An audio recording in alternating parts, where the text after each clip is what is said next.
یسایہ 50واں باب۔ خداوند یوں فرماتا ہے کہ تیری ماں کا طلاق نامہ جسے لکھ کر میں نے اسے چھوڑ دیا کہاں ہے؟ یا اپنے قرض خواہوں میں سے کس کے ہاتھ میں نے تم کو بیچا؟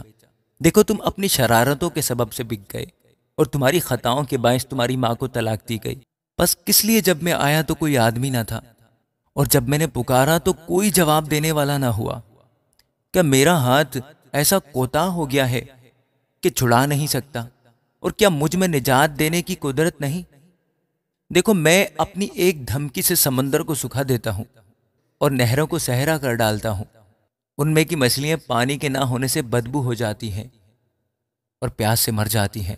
میں آسمان کو سیاہ پوش کرتا ہوں اور اس کو ٹانٹ اڑاتا ہوں۔ خداوند خدا نے مجھ کو شاگرد کی زبان بخشی تاکہ میں جانوں کہ کلام کے وسیلے سے کس طرح تھکے ماندے کی مدد کروں۔ وہ مجھے ہر صبح جگاتا ہے اور میرا کان لگاتا ہے تاکہ شاگردوں کی طرح سنوں۔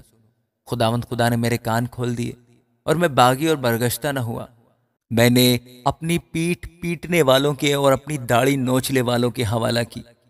میں نے اپنا منہ رسوائی اور تھوک سے نہیں چھپایا، پر خداوند خدا میری حمایت کرے گا، اور اس لیے میں شرمندہ نہ ہوں گا، اور اسی لیے میں نے اپنا منہ سنگ خارہ کی مانند بنایا، اور مجھے یقین ہے کہ میں شرمسار نہ ہوں گا۔ مجھے راست باز ٹھہرانے والا نزدیک ہے، کون مجھ سے جھگڑا کرے گا؟ آؤ ہم آمنے سامنے کھڑے ہوں۔ میرا مخالف کون ہے؟ وہ میرے پاس آئے۔ دیکھو خداوند خدا میری حمایت کرے گا، کون مجھے مجرم ٹھہرائے گا؟ دیکھ وہ سب کپڑے کی مانند پرانے ہو جائیں گے، ان کو کیڑے کھا جائیں گے۔ تمہارے درمیان کون ہے جو خداوند سے ڈرتا اور اس کے خادم کی باتیں سنتا ہے؟ جو اندھیرے میں چلتا اور روشنی نہیں پاتا، وہ خداوند کے نام پر توکل کرے اور اپنے خدا پر بھروسہ رکھے۔ دیکھو تم سب جو آگ سلگاتے ہو اور اپنے آپ کو انگاروں سے گھیر لیتے ہو، اپنی ہی آگ کے شعلوں میں اور اپنے سلگائے ہوئے انگاروں میں چلو۔